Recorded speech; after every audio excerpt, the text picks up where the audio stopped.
홍준표 자유한국당 전 대표가 포럼, 프리덤 코리아 창립식을 열었는데 여기에서 자유한국당을 평가한 발언이 지금 이슈가 되고 있습니다. 보고 오시겠습니다. 탄핵을 기준으로 박근혜를 배신한 배신파, 탄핵 때는 숨도 안 쉬고 숨어있던 비겁파, 그 사람들이 연합한 업체가 자유한국당이야. 비겁파가 배신파를 욕하고 배신파가 비겁파를 욕하고 그렇게 지금 헐뜯는 구조예요. 근데 그 구조에서 벗어나지 않고는 총선 어렵습니다. 예, 자유한국당은 새롭게 한번 분리 작업을 하셨는데요. 배신자와 비겁자 연합.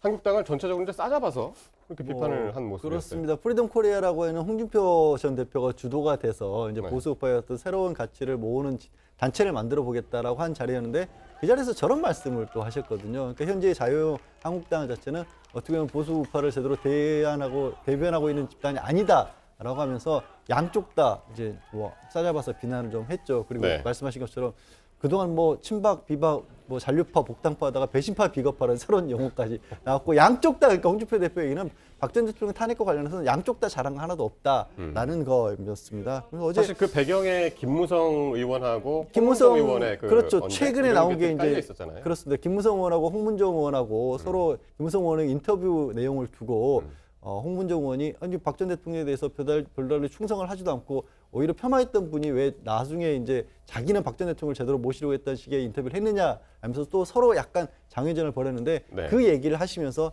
저런 말씀을 하셨는데요. 뭐 본인이 자유한국당 어떻게 보면 바깥에 있지만 자유한국당보다 내가 진짜다라는 말씀을 하고 싶었겠죠. 근데 저는 홍준표 전 대표의 스탠스가 저기서 아주 그러니까 도출이 된다고 보는데요.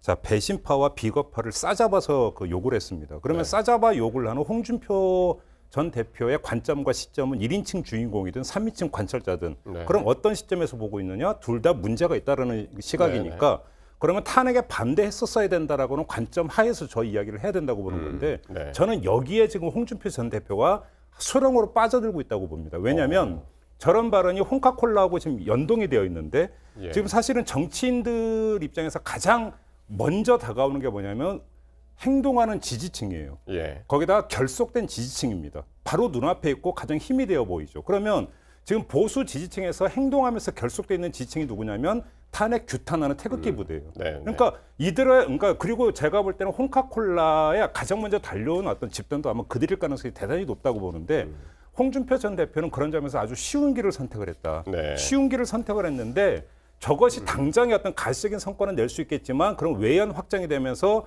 말 그대로 보수 통합의 자신이 중심이 될 수 있는 건가? 그게 아니라 자기를 변방으로 스스로 밀고 있는 거거든요. 그렇습니다. 그런 점에서 볼 때는 제가 볼 때는 그런 점에서 수렁으로 빠져들고 있다. 예. 이렇게도 평가할 수 있다는 것이죠. 그러니까 지금 말씀하신 대로 자유한국당을 배신자와 비겁자의 연합이다. 이제 그렇게 얘기하면서 본인은 유일하게 탄핵에 반대한 사람이다. 이제 그렇게 주장을 했거든요. 저는 그것도 그러니까 자신 애매한데요. 빼고 그 탄핵 때 떳떳한 사람이 없다. 나만 떳떳하다. 이제 그런 주장이란 말이에요. 그렇죠. 네. 근데 사실은 그 홍준표 전 대표가 박근혜 전 대통령에 대해서 아주 강력하게 비판을 했던 것도 여러 차례 있던 걸로 제가 기억을 하고 있는데요. 네. 내가 유일하게 탄핵을 반대했다는 이야기에 대해서 저는 검증돼야 되는 팩트 체크 대상이지 그대로 그러니까 받아들일 그러니까 그런 어떤 주장은 아니라고 봅니다. 실제로 한번 그 경남 도지사 때 탄핵 때 이제 반대를 했었던 뭐 그런 기사는 찾을 수는 있습니다. 지금 보면은 예, 그 내려오겠다는 대통령의 탄핵은 과하다.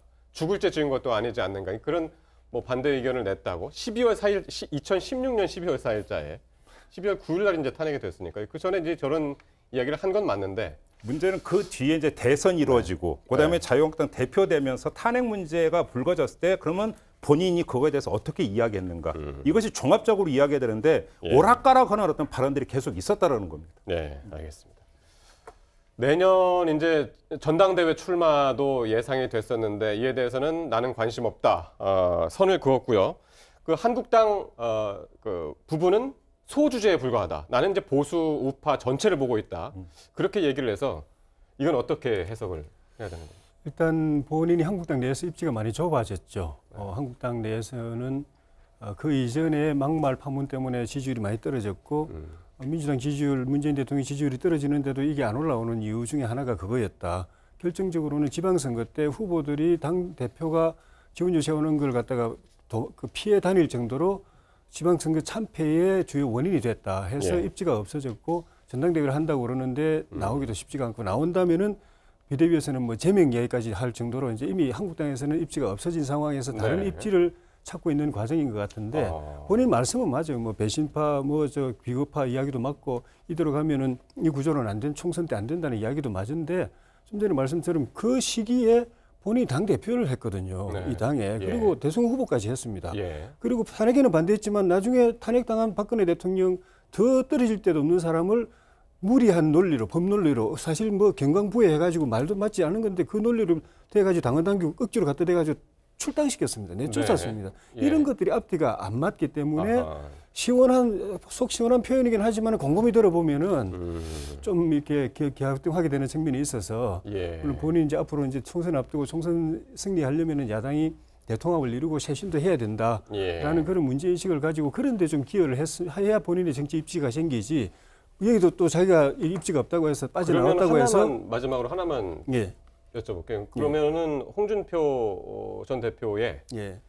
궁극적인 목적은 뭡니까? 지금 홍카콜라도 계속해서 이제 유튜브를 통해서 이제 자신을 홍보하고 있고 예. 창당을 하겠다는 거예요. 자신이 이제 지금 독자 노선을 걷겠다는 그런 이미지로도 보이고 그래서 창당까지는 구체적 계획이 없겠지만 일단은 본인의 독립적인 지지 기반을 확보해가지고 정치적 자산을 가지고 그걸 가지고 나중에 본보수 대통합이 이루어지든 뭐가 하든 거기서 주도권을 행사하겠다. 일단은 내 지지층을 결속시키고 또 확대시켜야겠다. 그 방법이 유튜브를 통해서 네. 하는 것이다. 그러면서 이제 벌써 뭐 며칠 안 됐는데 뭐 저 구독자가 얼마고 또 조회수가 얼마고 폭발적으로 늘어나고 있다 이렇게 PR을 하고 있는 것들이 일단은 거기에 본인 전략적 포커스를 맞추고 네. 그 뒤에 그 자산을 가지고 정계 보수 개편이 있을 때 자기가 주도적 역할을 하겠다는 그런 구상인 것 같습니다. 네.